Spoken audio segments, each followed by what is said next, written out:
This week's transfer window gave us big money, clever loans, and some serious club statements. Premier League clubs were especially active, some chasing titles, others fixing problems, and a few clearly planning for the future. So let's break down the biggest deals, the smartest moves, and what it all actually means going forward. The headline move. The biggest transfer of the week. Antoine Semenyo to Manchester City for €72 million. City didn't buy potential here. They bought Premier League certainty. Semenyo brings pace, strength, and direct attacking threat, and he fits perfectly into Guardiola's rotating frontline.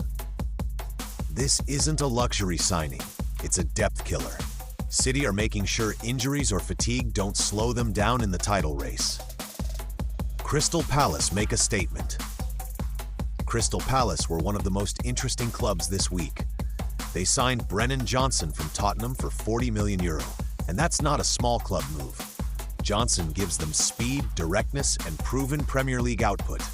At the same time, Palace sent Romain Esse out on loan and allowed Naouirou Ahamada to leave on a free transfer.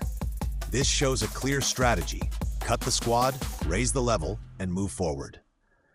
Palace aren't just surviving anymore, they're targeting progression. West Ham, the goals problem. If there's one club that screamed urgency this week, it's West Ham. First, they signed Tati Castellanos from Lazio for €29 million, a striker with European experience, aggression, and pressing ability. Then they added Pablo from Gil Vicente for €23 million, a huge investment in potential. And on top of that, Niklas Füllkrug arrives on loan from AC Milan. Different profile, physical presence, and aerial threat. This tells us one thing very clearly. West Ham were not happy with their attack, and they weren't willing to wait until summer to fix it. Loans over panic. Tottenham took a very different approach.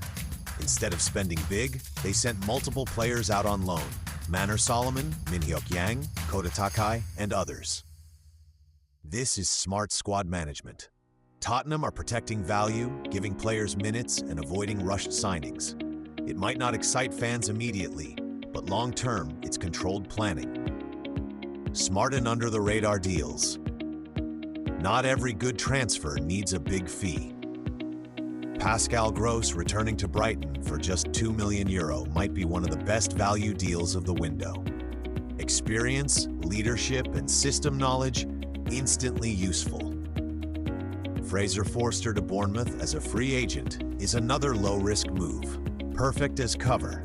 And Max Alleyne moving from Man City U21s to the first team shows how top clubs continue to trust youth internally. The loan market matters. The Championship and European leagues were busy with loans this week. Players like Ki-Jana Hoever, Iran Kashin, and Min Hyuk Yang heading out means one thing. These clubs are shaping the next wave of talent.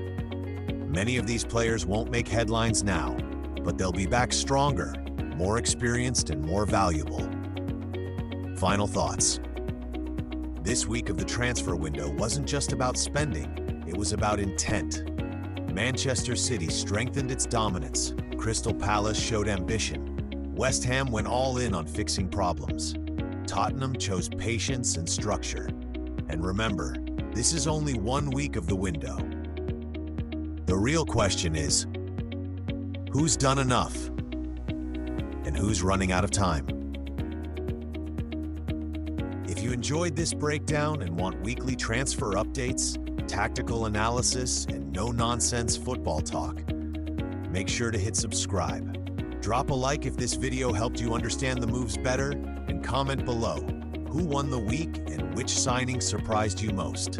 New videos every week during the transfer window. Don't miss the next one.